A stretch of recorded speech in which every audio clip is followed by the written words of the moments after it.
네, 마켓 트렌드 시간입니다. 이번 CES 2014에서요. 혹시 삼성전자 부스 보셨나요? 네, 굉장히 신기하던데요. 그렇죠. 네. 굿나잇 하면은 TV가 저절로 꺼지고요. 그러니까요. 나 휴가가 이러면은 글쎄요. 청소기가 예약 청소를 시작한다고 합니다. 이런 자동화 트렌드에 대해 점검해 드리도록 하겠습니다. 김종현 전문위원 모셨습니다. 안녕하십니까? 안녕하세요. 네, 먼저 자동화 기술 어느 정도인가요? 네, 이제 뭐 CES에서 굉장히 여러 가지 기술이 나오고 있습니다. 그래서 이 CES에서 나온 기술과 함께 실제로 이런 자동화 트렌드는 홈 오토메이션만 되는 게 아니거든요. 네. 지금 공장 쪽으로도 동일한 트렌드가 나타나고 있어서 두 가지를 모두 살펴봐야 될 것 같은데요. 자, 먼저 홈 오토메이션부터 살펴보도록 하겠습니다. 조금 전에 말씀해 주셨던 것처럼 이제 어느 하나로 여러 가지를 제어할 수 있는 그런 기술들이 쏟아져 나오고 있습니다. 단계별로 흐름을 보시면 네. 초반 단계, 1970년대에서 80년대 넘어가는 그 사이에는 연결하기 바빴죠. 전화나 방송, 초고속 인터넷 이런 것들을 연결하기 바빴다면 90년대에서 2000년대로 넘어오면서는 여러 가지 이제 홈 오토메이션 상황들이 진행되기 시작했습니다. 밖에서 문을 잠근다든지 아니면 밖에서 안을 통제하는 그런 여러 가지 기술들이 나타나기 시작했고요. 제가 어렸을 때인데요. 애들이 이런 얘기 했는데 못 믿겠다 그랬어요, 제가. 네. 미래학에 공상과학에서 관련된 나오는 거죠? 그런 책들에는 여러 가지가 나와 있었지만 실제로 이제 그게 가능할까 이런 의심을 많이 했었죠. 네. 그리고 인터넷이라는 것도 실제로 활성화되기 시작한 게 한 96년부터거든요. 그러니까 인터넷이라고 하는 기술 자체가 없었을 때는 예상하지 못했던 그런 기술들이라고 맞아요. 봐야 될 것 같고요.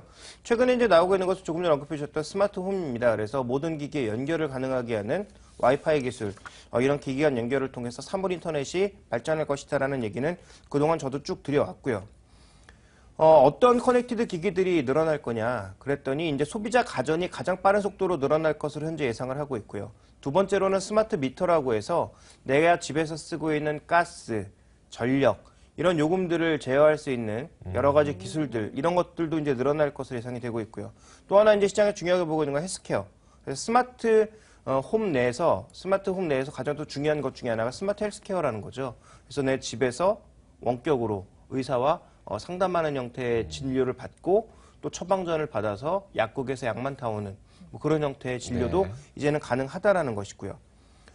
이제 글로벌 시장의 전체적인 브로드밴드의 보급률을 보니까 지금 진한 파란색으로 표시된 것이 많이 보급되어 있는 지역인데 보시는 대로 북미 지역은 거의 100% 육박하고 있고요.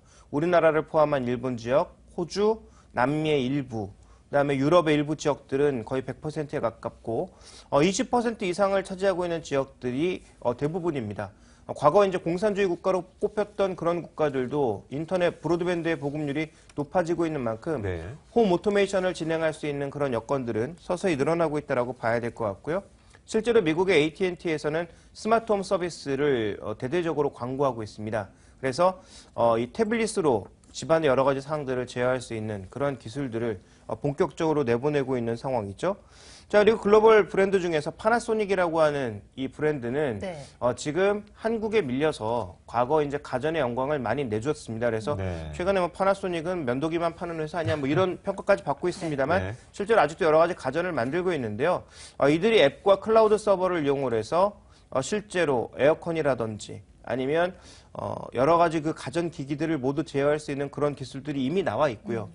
이제 제어할 수 있는 기술은 아직까지 제한적이라고 보여집니다만 이제 음성 인식 기술이 늘어나고 좀 더 하나씩 발전 단계를 나아갈 경우에는 이런 모든 기기들을 밖에서도 스마트폰 하나로 통합 제어할 수 있는 그런 날이 곧 다가와 있고 삼성도 이런 서비스, LG도 이런 서비스를 2014년도부터는 본격화할 것으로 예상이 되고 있습니다. 네, 알겠습니다. 자, 이 홈 오토메이션 같은 경우는 보도상으로도 그렇고 여러 가지 기술이 실질적인 우리 생활에 접목이 되면서 사실 많이 경험은 아닐지라도 듣고 보고 했던 그런 품목들이거든요. 하지만 이 산업화는 저희가 좀 낯설어요. 산업화의 트렌드는 지금 어느 정도 진행되고 있습니까? 그러니까 산업용 로봇을 이용해서 공장 자동화를 한다는 것은 다 알고 계신 사실이죠. 그런데 이게 작년 한 해 주가 동향으로도 완전히 드러나고 있습니다. 그래서 준비된 그림을 보시면 지금 자동화 쪽에 관련돼 있는 기계업체의 수익률과 그렇지 않은 기계업체의 수익률이 완전히 달랐다라는 거죠. 대표적으로 캐터필러 별로 오르지 못했고요. 볼보 마찬가지였고 아틀라스 마찬가지였습니다. 그런데 지금 코마치 같은 일본 업체들도 마찬가지죠. 근데 반대로 지금 이쪽에 보시면 일본 SMC라든지 미국의 라겔 같은 자동화 쪽과 관련되어 있는 기업체들의 연간 수익률은 60%에서 많게는 80%까지 나타나고 있습니다.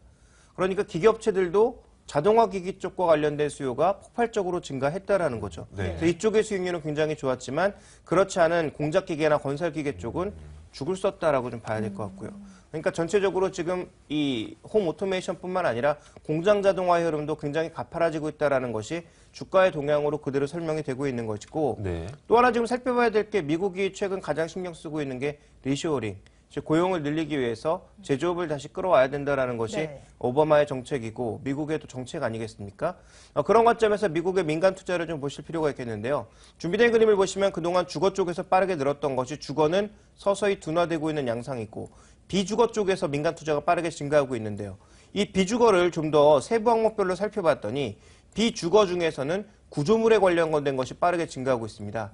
근데 이 구조물이 뭐냐면 공장이거든요. 네. 그러니까 공장과 관련된 수요가 미국에서 늘어나고 있다. 왜냐하면 미국이 에너지 가격을 엄청나게 다운시켜주고 있고 네. 정책적으로 세금 관련된 정책도 배려를 해주는 쪽으로 바뀌고 있기 때문에 외국으로 나가기만 했던 기업들이 미국에 정착하거나 다시 돌아오는 그런 양상들을 보여주고 있다는 거죠. 네. 그러니까 그 과정에서 공장 자동화 기기들이 다시 늘어나고 있다. 그러니까 미국의 라겔 같은 회사들의 주가가 네. 최근에 좋을 수밖에 없고 매출도 많이 늘어날 수밖에 없는 거죠. 네. 그러니까 이런 부분들이 좀 진행되고 있는 상황이고요. 자, 그리고 지금 중국 같은 경우에는 자동차 공장들이 계속 늘어나고 네. 있지 않습니까? 그러다 보니까 이제 준비된 그림을 보시면 유럽도 자동화 기기가 늘고 있지만 가장 빠른 속도로 늘고 있는 것은 중국입니다. 중국의 이제 전체적인 산업용 로봇의 보급이 빠르게 늘고 있는 양상이 있고요. 일본도 다시 늘어나면서 전체적으로 제조업 쪽에 있어서의 이런 흐름들이 빠르게 나타나고 있고 조금 전에도 설명을 드렸지만 중국에 지금 진출하거나 아니면 중국에 매출을 올리고 있는 주요 기계업체들의 매출 비중을 살펴봤을 때 THK나 SMC 같은 자동화 기기 쪽은 매출이 점점 늘어나는 단계이지만 코마츠는 점점 줄어들고 있어요. 네. 뭐 샤니를 비롯한 중국의 로컬 업체들의 약진, 그리고 캐터필러를 비롯한 글로벌 업체들과 경쟁이 치열해지면서 건설기계나 공작기계 쪽은 줄어드는 반면 산업용 기계 쪽에서 이렇게 자동화 기기 쪽은 굉장히 빠른 속도로 늘고 있기 때문에 이 홈 오토메이션뿐만 아니라 산업용 쪽에서도 자동화 쪽의 전반적인 움직임은 굉장히 빨라지고 있다. 그래서 이런 트렌드에 맞춘 투자 전략이 필요하다라고 보고 있습니다. 네, 자동화에 따라서 아무래도 업체들의 차별화도 좀 나타나는 것 같은데 자동화 기술이 발전을 하려면 아무래도 인터넷망이나 통신망의 보급이 네, 좀 필수적인 그렇죠. 것 같거든요. 이쪽에서 투자 아이디어 얻어볼 수가 있을까요? 일단 기기 간 연결을 위해서 필요한 건 네. 인터넷이 아니라 와이파이입니다. 와이파이 기술이 필요하고요. 네. 근데 이런 와이파이라고 하는 것도 결국은 기기 간 연결뿐만 아니라 인터넷, 클라우드 서버 연결이 필요하기 때문에 네. 인터넷이 필요한 거죠. 그래서 브로드밴드망이 필요할 것이고 또 이것을 연결해주는 무선망도 더불어서 필요하다는 겁니다. 그래서 어제도 말씀드렸고 제가 지난번에도 여러 번 강조드렸지만 이런 여러 가지 IT 서비스들의 이제 핵심은 뭐냐면 서비스를 확산시키고 서비스를 유지시키는 것이다. 그러면 무엇을 이용할 것이냐? 통신망을 이용할 수밖에 없다라는 것입니다. 네. 그래서 국내 통신회사들도 더 많은 주파수를 할당받아야 될 것 같고요. 미국에서 최근에 논의되고 있는 것이 남는 주파수, 남는 TV 주파수를 활용해서 슈퍼 와이파이를 만들겠다라는 것이 기본적인 네. 정책의 틀 중에 하나인데요. 네. 우리나라에서도 이런 것들이 좀 더 활성화된다면 다양한 형태의 통신망이 확보될 것이다. 이런 측면에서 통신주들은 장기적으로 좀 주목해봐야 되지 않나. 네. 그래서 전체적인 브로드밴드의 업력이 높은 업체를 중심으로 좀 바라봐야 될 것 같고요. 그 다음에 좀 우리가 살펴봐야 되는 것은 조금 전에 이제 산업용 기계 쪽에 대해서 말씀드렸는데, 우리나라에서 이 공장 자동화 쪽에 로봇과 관련돼서 핵심 종목이 뭐냐? 로봇과 관련돼서만 본다면 뭐 현대중공업이나 아니면 우리가 흔히 생각해 볼 수 있는 게 두산인프라코, 네. 그 다음에 삼성전자 같은 종목군들을 생각해 볼 수 있거든요. 근데 이제 좀 더 생각을 해본다면 중국에서 가장 빠르게 늘고 있는 공장이 자동차 공장. 그럼 자동차 네. 공장에 자동화 기기에 기여하고 있는 회사가 국내에 있느냐? 네. 현대비아가 전체 매출의 아주 큰 부분은 아니지만 거기에 기여를 하고 있습니다. 그러니까 그런 측면에서 현대비아 같은 종목군들의 관심을 가져볼 필요가 있을 것 같고요. 두산이프라코도 비중은 조금 작습니다만 네. 분명히 공작기계나 여러 가지 건설기계 쪽에 자동화 기기에 자동화 솔루션에 매출의 상당 부분 있다는 것을 고려해 봤을 때 향후 이 시장이 정말 커지게 되면 현대위아뿐만 아니라 밥켓의 지분을 갖고 있는 이 두산이프라코어는 건설기계 쪽이라고 우리가 흔히 착각하기 쉽지만 네. 건설기계와 공작기계가 동시에 있고 그 공작기계 안에는 말씀드렸던 자동화 기계도 분명히 포함되어 있거든요. 이런 관점에 있어서의 장기적인 관심이 필요하지 않을까라고 보고 있습니다. 네, 이 통신주를 말씀해 주실 때 브로드밴드 업력이 높은 종목을 네. 언급을 해주셨는데 좀 콕 집어주시면 어떨까요? 그러니까 SK텔레콤과 KT가 되겠죠. 네, 알겠습니다. 자동화 트렌드에 맞춘 국내 유망주까지 선정을 해주셨습니다. 장기적으로는 통신주, SK와 역시나 KT 쪽에 좀 관심 가져보시고요. 현대, 위아, 두산, 인프라코어까지도 관심주로 담아보시길 바랍니다. 마켓 트렌드 김종일 전문위원과 함께했습니다. 고맙습니다. 감사합니다.